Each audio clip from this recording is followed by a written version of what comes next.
Okay, let's start with some basics about dice divination or just divination in general.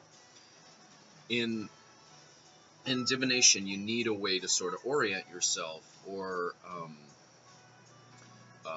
some imagery that sort of tells you the crux of the situation or what's going on. That's why I chose for this the images that I did. There's there's this, and one of the quickest ways to do that is to use the or I thought was, and the simplest ways was to use the suits from the playing cards, and then of course you have a man or a woman. So in this case, this is the first die I created. Um, you have a man or a woman, which could either represent the person telling, or the person divining or asking the question, or someone related to the individual. And the neat thing about this, and the same thing as with bones and runes, is that you don't necessarily have to pull just one. I mean, do you see what I'm saying? You could roll this a number of times. So you could want to know about a person, or if there's a person involved, and then you could roll the die, and then it would tell you a man or a woman, or tell you the situation at hand. So let me clarify. So in the case of the hearts, okay, the heart, if the heart comes up, um, then obviously it has to do with feelings, emotions, probably family situations, things that have to do with feeling.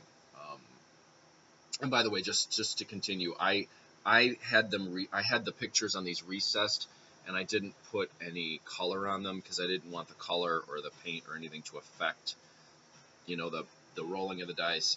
I don't. I like them like this. I think they're really cool with just the recessed image, and they're sort of tactile.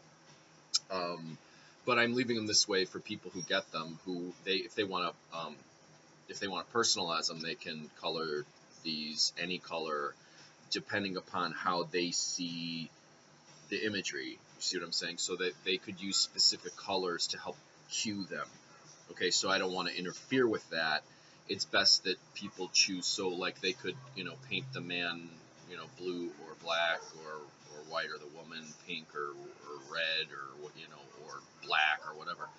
And then each other image they could paint to give them a cue of what it means, or give them another layer of depth.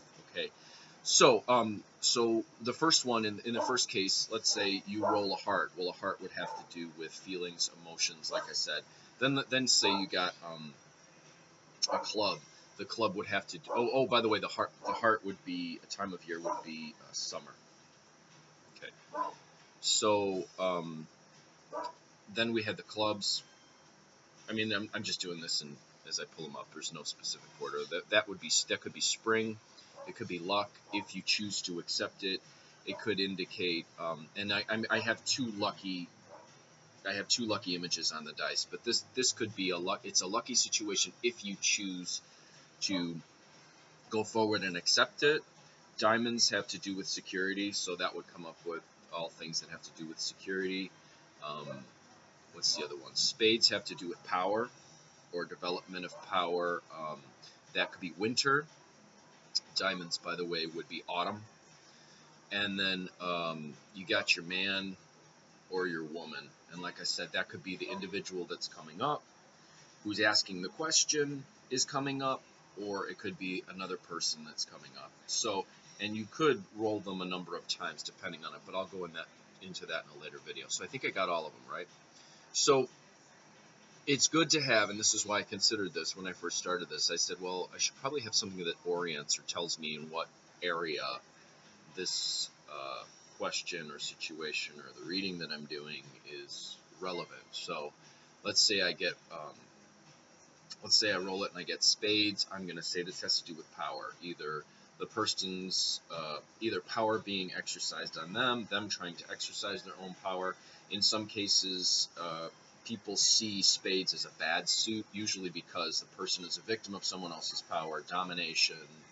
In those cases, it could be a very bad thing. But if you learn to exercise your own power, the spades is a very good thing. So it depends on, in each one of these cases. For example, security could be a good thing if you're using it to further the goals that you have in life. However, but if you're a slave to it, then everything's going to shut down and stagnate.